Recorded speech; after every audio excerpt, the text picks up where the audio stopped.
Hi hello வணக்கம் மக்களே. இன்றைக்கி நம்ம க்ரைம் சீரிஸ் எபிசோட் 2 தான் பார்க்க போகிறோம். எபிசோட் 1ல் ஹீரோயின் கேஸ் ஒன்று கம்ப்ளீட் பண்ணுறதை காமிச்சிருப்பாங்க. இன்றைக்கி எபிசோட் 2ல் ஸ்டார்டிங் சீன்லேயே ஒரு கொலை நடக்கிற மாதிரி காமிக்கிறாங்க. அது நம்ம ஹீரோயின் எப்படி கொலைகாரனை கண்டுபிடிக்கிறாங்கங்கிறது பார்க்கலாம். வாங்க மக்களே, நாம் கதைக்குள்ளார போகலாம். ஃபஸ்ட்டு சீனில் 2 ஃப்ரெண்ட்ஸு காரில் எங்கேயோ வர்றாங்க. யாருக்கும் தெரியாமல் ஒரு அப்பார்ட்மெண்ட்டுக்கு மேலே போகிறாங்க. அங்கே ஷூஸை கழட்டி போட்டுட்டு ஃபோனில் ரெக்கார்ட் பண்ணிவிட்டு டான்ஸ் ப்ராக்டிஸ் பண்ணுறாங்க. அதில் ஒருத்தன் இன்னொருத்தனுக்கு சொல்லி கொடுக்குறான். அவங்க 2 பேரும் டான்ஸ் ப்ராக்டிஸ் பண்ணுறப்போ ஒருத்தன் மட்டும் மேலேருந்து கீழே கார் மேலே விழுந்து சாகிற மாதிரி காமிக்கிறாங்க. நோட் பண்ணிக்கோங்க, அன்றைக்கி ஃபுல் மூன் டே. அடுத்த சீனில் ஹீரோயின் வீட்டில் காமிக்கிறாங்க. ஹீரோயினுக்கு அவங்க 2 பசங்களும் சர்ப்ரைஸாக பிரேக்ஃபாஸ்ட்டு பண்ணி தராங்க. ஏன்னா அம்மாவுக்கு தான் டிடெக்டிவ் வேலை கிடச்சிருச்சு. ஸோ ஹாப்பியாக இருக்கிற மாதிரி காமிக்கிறாங்க. அப்போ ஹீரோயினுக்கு ஆஃபீஸ்லேருந்து அர்ஜென்ட்டாக ஒரு ஃபோன் கால் வருது. ஹீரோயின் உடனே தன்னோட எக்ஸஸ்கிட்ட கால் பண்ணி வீட்டுக்கு வர சொல்லிவிட்டு குழந்தைக்கு பார்த்துக்க சொல்லிவிட்டு டைரெக்டாக க்ரைம் நடந்த இடத்துக்கு போகிறாங்க. ஹீரோ அண்ட் ஹீரோயின் கேஸ் பற்றி டிஸ்கஸ் பண்ணுறாங்க. ஹீரோ சொல்கிறாங்க, க்ரைம் நடந்த இடத்துக்கு யாரோ 911க்கு கால் பண்ணி தான் போலீஸை வர சொல்லியிருக்காங்க. அவங்க தான் அந்த பையனை ஹாஸ்பிட்டல்லையும் அட்மிட் பண்ணியிருக்காங்கன்னு. ஹீரோ சொல்கிறாங்க, நான் நினைக்கிறேன் இது சூசைட் அட்டம்ப்ட்டுன்ட்டு. தென் லாஸ்ட்டாக இவன் டான்ஸ் ஆடிட்டு சூசைட் பண்ணிக்கலான்னு அந்த பையன் நினச்சிருப்பான்னு சொல்கிறாங்க. நீ நினச்சதையும் சொல்லு அப்படின்ட்டு ஹீரோயின் கிட்ட சொல்கிறாங்க. அதுக்கு ஹீரோயின், மொட்டை மாடிக்கு போனால் தான் தெரியும். அங்கே 2 பேரும் போகிறாங்க. மாடியில் ஒரு ஃபோன் கிடக்குது. அதுவும் லெஃப்ட் ஹேண்டட் பர்சன் தான் யூஸ் பண்ணியிருப்பாங்கன்னு ஹீரோயின் சொல்கிறாங்க. அந்த லோகோவை பார்த்துட்டு ஹீரோ சொல்கிறாங்க, சில வருஷத்துக்கு முன்னாடி மெக்சிகன் பேஸ்பால் டீம் தான் டைட்டில் வின் பண்ணி இதை வாங்கினதுன்னு சொல்கிறாங்க. ஹீரோயின் சொல்கிறாங்க, இது தற்கொலை இல்லை, இவன் டான்ஸ் விரும்புகிற ஒரு ஆளுன்னு. அடுத்த சீனில் டிடெக்டிவ் ஆஃபீஸை காமிக்கிறாங்க. நம்ம டீம் ஹெட்டு பேங்க் ராபரி பற்றி இன்னொரு டீம் ஹெட்டுக்கிட்ட பேசிகிட்டு இருக்காங்க. அந்த ஊரில் 4-5 தடவை பேங்க் ராபரி நடந்திருக்கு.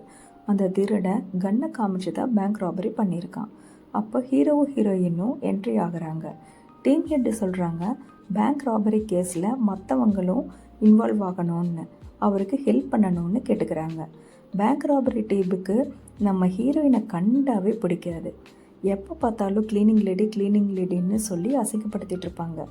அவங்க மட்டும் இந்த கேஸில் இன்வால்வ் ஆகக்கூடாதுன்ட்டு அந்த ஆள் சொல்கிறாங்க. உடனே நம்ம அசிஸ்டண்ட்டுக்கு ஒரு ஃபோன் கால் வருது. ஃபோன் காலில் ஹாஸ்பிட்டல்லேருந்து கூப்பிடுறாங்க. டேமினுக்கு தான் சர்ஜரி நடக்குதுன்னு சொல்கிறாங்க. டேமின் மேலேருந்து கீழே விழுந்தான் இல்லையா, அவன் பேர் தான் டேமின். உடனடியாக டீம் ஹெட்டு ஹாஸ்பிட்டலுக்கு ஹீரோயினையும் அனுப்பி வைக்கிறாங்க. இதுக்கு நடுவில் ஹீரோயினோட பாய் ஃப்ரெண்ட் 15 வருஷத்துக்கு முன்னாடி மிஸ் ஆனாங்க இல்லையா, அவங்களோட டீட்டெயிலும் டீம் ஹெட் வந்து கேட்டு வாங்கிக்கிறாங்க. அடுத்த சீன்லேயே ஹாஸ்பிட்டலில் காமிக்கிறாங்க. ஹீரோயினை அவங்க அம்மா கிட்ட என்கொயரி பண்ணிகிட்ருக்காங்க. அப்போது ஒரு பேஸ்பால் டீம் இருக்குதுன்னு சொல்லி ஹீரோ சொன்னாங்க இல்லையா, அதில் மொத்தம் 8 பேர் இருக்காங்க. 8 பேர்த்தில் ஒருத்தன் தான் மேலேருந்து கீழே விழுந்தது. அந்த 8 பேர்த்தையும் ஹீரோ ஒரு டவுட்டாகவே பார்த்துட்ருக்காங்க. அதில் அந்த டான்ஸ் ஆடின பையன் கூட இன்னொருத்தன் இருந்தான் இல்லையா, அவனை என்கொயரி பண்ணுறதுக்காக செல்லுக்கு கூட்டிகிட்டு போயிடுறாங்க ஹீரோ. அடுத்த சீனில் செல்லில் வச்சு அவனை விசாரிக்கிறாங்க. ஹீரோ கேட்குறாங்க, நீ தானே அவனை கீழே தள்ளி விட்டேன்னு. ஆனால் அவன் ஒத்துக்க மாட்டேங்கிறான். ஹீரோ சொல்கிறாரு, நீ அவன் மேலே இருக்கிற பொறாமையில் தான் மேலேருந்து கீழே தள்ளி விட்டுருக்கேன்னு. அதுக்கு அவன், இல்லை, இவன் என் பிரதர் மாதிரி, அவனை நான் தான் கூட்டிகிட்டு போனேன், எனக்கு டான்ஸ் சொல்லி கொடுன்னு கேட்டதுனால தான் அவன் வந்தான்னு சொல்கிறாங்க. வேற யாராக தான் அவனை மேலேருந்து கீழே தள்ளியிருக்காங்கன்னு சொல்கிறான். இதை நாங்கள் நம்பணுமான்னு ஹீரோ கேட்குறாரு. அவன் எங்கேருந்து வந்தான்னே தெரியல. நாங்கள் டான்ஸ் பண்ணிகிட்ருக்கிறப்போ ஒரு 2 நிமிஷம் கழிச்சு தான் திடீர்னு வந்து மேலேருந்து கீழே தள்ளி விட்டுருக்கான்னு சொல்கிறாங்க. ஆனால் இந்த டீமில் யாருமே அவன் சொல்கிறத நம்பல. அவனை சஸ்பெக்ட் லிஸ்ட்லேயும் சேர்த்திடுறாங்க. அடுத்த சீனில் டீமாக உட்காந்து டிஸ்கஸ் பண்ணிகிட்ருக்காங்க. எல்லா சிசிடிவி ஃபுட்டேஜும் பார்க்குறாங்க. ஒரு வாரமாக அங்கே ஆள் நடமாட்டமே இல்லை. அப்போ எப்படி 3வது ஒரு ஆள் வந்து கொலை பண்ணியிருக்க முடியும்னு ஹீரோ கேட்குறாரு. அதுக்கு ஹீரோயின், அவனோட கார் எங்கே? எல்லாரும் அடுத்த சீனில் அந்த கார் இருக்கிற இடத்துக்கு போகிறாங்க. அந்த காரை ஃபுல்லாக செக் பண்ணுறாங்க. அப்போ ஹீரோயின் சொல்கிறாங்க, கார் டிக்கியில் ஒருத்தன் அங்கே 2 பேர்த்துக்கும் தெரியாமல் ஒளிஞ்சிட்டு இருந்து தான் அவனை கொலை பண்ணியிருப்பான்னு சொல்கிறாங்க. ஆனால் அது எப்படி ஒருத்தருக்கு தெரியாமல் இன்னொருத்தன் ஒளிஞ்சிட்ருக்க முடியும்? யாராவது வந்து டிக்கி ஓப்பன் பண்ணாதானே வெளியில் எடுக்க முடியும்னு ஹீரோ சொல்கிறாங்க. அதையுமே ஹீரோயின் உள்ள டிக்கிக்குள்ளார போயிட்டு ஹீரோ ஓப்பன் பண்ணாமையே வெளியில் வந்து ப்ரூவ் பண்ணி காமிக்கிறாங்க. அடுத்த சீன்லேயே ஒர்க் ஷாப்பை காமிக்கிறாங்க. அங்கே இருக்கிற 7 பேர்த்துக்கிட்டையும் ஹீரோயினும் பேச வராங்க. பட் அந்த டீம் மெம்பர்ஸ் யாருமே ஒத்துக்கலை. இதில் யாரோ ஒருத்தன் தான் டேமனை கொலை பண்ணுறதுக்கு ட்ரை பண்ணியிருக்காங்கன்னு. ஹீரோக்கும் அந்த டீமுக்கும் ரொம்ப வாக்குவாதம் வருது. அதில் ஹீரோயின் இன்வால்வ் ஆகி சொல்கிறாங்க, நீங்கள் எல்லாரும் அன்னைக்கு இன்சிடெண்ட் நடந்தப்போ எங்கே இருந்தீங்கன்னு சொன்னாதான் டீமனோட காரு உங்கள் ஒர்க் ஷாப்புக்கு கொண்டு வரப்படும்னு சொல்கிறாங்க. அதுபடியே எல்லோரும் இவங்களுக்கு சப்போர்ட் பண்ணுறாங்க. அவங்கவுங்க என்னென்ன பண்ணிட்டு இருந்தாங்க அன்றைக்கி நைட்டுன்னு சொல்கிறாங்க. அடுத்த சீனில் டெரிட்டிவ் ஆஃபீஸை காமிக்கிறாங்க. அந்த 6 பேருமே எங்கெங்கே இருந்தாங்கன்னு சொல்லிட்டு ஹீரோயின் அந்த டீமுக்கு எக்ஸ்பிளைன் பண்ணிகிட்ருக்காங்க. அடுத்த சீனில் ஹீரோயின் வீட்டை காமிக்கிறாங்க. எல்லோரும் சேர்ந்து டின்னர் சாப்பிட்டு இருக்காங்க. ஹீரோயினோட பொண்ணு வரைஞ்ச ட்ராயிங்கை ஹீரோயினுக்கு காமிக்கிறாங்க. ஹீரோயின் அவங்க ரூமுக்கு போய் அவங்க அப்பா வரைஞ்சது, அதாவது தன்னோட பாய் ஃப்ரெண்ட் வரைஞ்ச ட்ராயிங்கை கொண்டு வந்து அந்த பொண்ணுக்கு காமிக்கிறாங்க. அது அந்த பொண்ணுக்கு பிடிக்கல. என்னையே வேண்டான்னு சொல்லிட்டு போனவங்களோட ட்ராயிங் ஏம்மா எனக்கு காமிக்கிறீங்கன்னு அந்த பொண்ணு கோவச்சிட்டு அவங்க ரூமுக்கு போயிடுறாங்க. அந்த ட்ராயிங் ஒவ்வொன்றா ஹீரோயின் நைட்டில் பார்த்துட்ருக்கிறப்போ அவங்க ஃபுல் மூன் ட்ராயிங் பார்க்குறப்போ ஹீரோயினுக்கு ஒரு யோசனை வருது. உடனே ஹீரோவை கூட்டிகிட்டு க்ரைம் சீன் நடந்த இடத்துக்கு போகிறாங்க. அங்கே ஹீரோயின் ஒரு விஷயத்தை கண்டுபிடிக்கிறாங்க.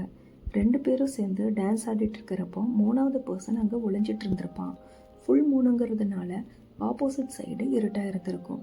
ஸோ அவன் மாற்றி வேறொருத்தனை மேலேருந்து கீழே தள்ளி விட்டுருப்பான்னு சொல்கிறாங்க. ஹீரோவும் அப்படி கூட இருக்கலான்னு நினைக்கிறாரு. உடனே அவங்க தன்னுடைய எக்ஸ் ஹஸ்பண்டுக்கு கால் பண்ணி குழந்தைகளை பார்த்துக்க சொல்லிட்டு உடனடியாக அந்த பையனை மீட் பண்ணுறதுக்கு போகிறாங்க. அந்த பையனுக்கு கால் ட்ரை பண்ணால் அவன் ஃபோன் எடுக்கிறான். ஆனால் அவன் பேசுகிறது இவங்களுக்கு எதுவுமே கேட்க மாட்டேங்குது. ஏன்னா அவன் ஒரு பப்பில் இருந்துட்டு தான் பேசுகிறான். உடனடியாக அந்த பப்போட லொக்கேஷனை தெரிஞ்சுக்கிட்டு ஹீரோயினும் அங்கே போகிறாங்க. அங்கே போய் பார்த்தா ஒர்க் ஷாப்பில் இருக்கிற மற்ற 6 பசங்களும் அங்கே தான் இருக்கிறாங்க. அவங்களுக்கு எல்லாம் ஹீரோயின் எக்ஸ்பிளைன் பண்ணுறாங்க. அதில் ஒருத்தன் அந்த பையனை தேடிட்டு போகிறான். அவன் கிடைக்கல. ரூமில் அவனை கட்டி போட்ட மாதிரி யாரோ ஷூட் பண்ணியிருக்காங்க. கன் ஷூட்டில் பண்ணி தான் அந்த பையனை கொலை பண்ணியிருக்காங்க. உடனடியாக அந்த ஹீரோயின் பார்த்துட்டு ரொம்ப பயப்பட்டுடுறாங்க, ரொம்ப அப்செட் ஆகிடுறாங்க. ஆனால் ஹீரோயின் கிட்ட கேஸில் இதெல்லாமே சகஜம்னு சொல்லி ஹீரோயினை காம்ப்ரமைஸ் பண்ணுறாரு. அடுத்த சீனில் டிடெக்டிவ் ஆஃபீஸை காமிக்கிறாங்க. எல்லோரும் கன் ஷூட் பண்ண வீடியோவை திரும்ப பார்க்குறாங்க. அவன்கிட்ட தெரிஞ்ச மாதிரி பேசினால தான் கொலை பண்ணியிருப்பான்னு நினைக்கிறாங்க. ஸோ கொலை பண்ணவன் அவனோட ஃப்ரெண்டாக கூட இருக்கலான்னு யோசிக்கிறாங்க. ஹீரோயின் அப்படியே பேசிட்டு வரப்போ பேங்க் ராபரி கேஸ் டிஸ்கஷன் பக்கத்து ரூமில் நடந்துக்கிட்டு இருக்கு. அதே மாதிரி கன் ஷூட் பண்ணி தான் பேங்க் ராபரி ஒருத்தன் பண்ணியிருக்கான். ஸோ அவனும் இவனும் ஒரே ஆள் தான்னு ஹீரோயின் கெஸ் பண்ணுறாங்க. அது ஹீரோக்கும் அவங்களோட டீமுக்கும் சொல்கிறாங்க. ஸோ 2 டீமும் சேர்ந்து இதே டிஸ்கஷன் பண்ணுறாங்க.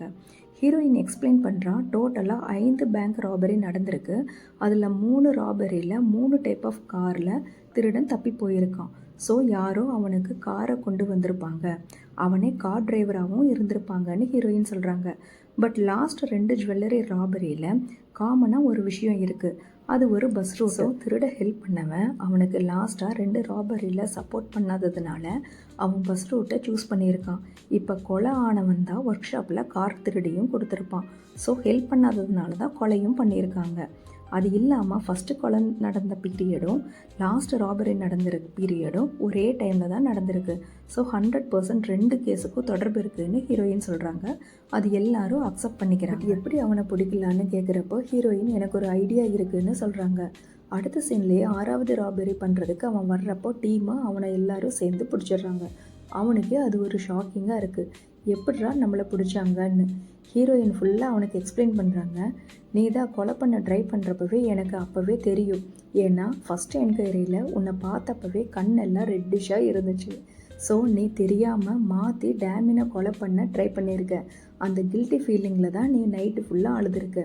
ஸோ கோடு 3 ஆக்டிவேட் பண்ணி தான் உன்னை இந்த ஏரியாவில் நாங்கள் ராபரி பண்ண பிடிச்சிருக்கோன்னு சொல்கிறாங்க. நெக்ஸ்ட்டு டிடெக்டிவ் ஆஃபீஸை காமிக்கிறாங்க. இந்த கேஸை சக்ஸஸ்ஃபுல்லாக முடித்ததுக்கு பேமெண்ட் செக்கு முன்னாடியே ஹீரோயினுக்கு கொடுத்துட்றாங்க.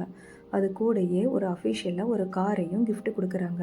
அப்போது ஹீரோக்கு ஒரு கால் வருது, டேமின் ஹாஸ்பிட்டலில் கண்ணு முடிச்சிட்டான்ட்டு. 2 பேரும் ஹாஸ்பிட்டலுக்கு போகிறாங்க. அங்கே டேமின் கிட்ட எல்லாமே எக்ஸ்பிளைன் பண்ணுறாங்க. நைட் டைம் ஹீரோயின் வீட்டில் காமிக்கிறாங்க. அப்போ டீம் ஹெட் வீட்டுக்கு வராங்க. ரோமனோட கேஸ் பற்றி பேசுறதுக்கு தான் ஹீரோயினோட வீட்டுக்கு வராங்க. 15 இயர்ஸ்க்கு முன்னாடி ரோமனோட காரு நீங்கள் இருந்த இடத்துலேருந்து சில மைல் தூரத்தில் போலீஸ்காரங்க பார்த்துருக்காங்க. அதில் ஒரு டயப்பர் பாக்ஸும் இருந்திருக்கு. சீக்கிரமாகவே உன்னோட ஹஸ்பண்ட் மிஸ் ஆன கேஸை நான் முடிச்சு தரேன்னு டீம் ஹெட்டு சொல்கிறாங்க. இது கேட்டு ஹீரோயினோட பொண்ணு அழுகிறாங்க. ஏன்னா அப்பா தன்னை விட்டுட்டு போயிட்டாங்கன்னு கோபமாக இருந்தாங்க. இப்போ தான் தெரியுது அம்மா சொன்ன மாதிரி நமக்கு டைப்பர் வாங்குறதுக்கு தான் அப்பா போய் எங்கேயோ மிஸ் ஆகியிருக்காங்கன்னு அந்த பொண்ணு ஃபீல் பண்ணுறாங்க. இதோட இந்த 2வது எபிசோடு முடியுது. ஃப்ரெண்ட்ஸ், இந்த சீரீஸ் என் வாய்ஸ் ஓவரில் எப்படி இருக்குன்னு சொல்லுங்கள். உங்களுக்கு பிடிச்சிருந்தா லைக் அண்ட் சப்ஸ்கிரைப் பண்ணுங்கள். தேங்க்யூ.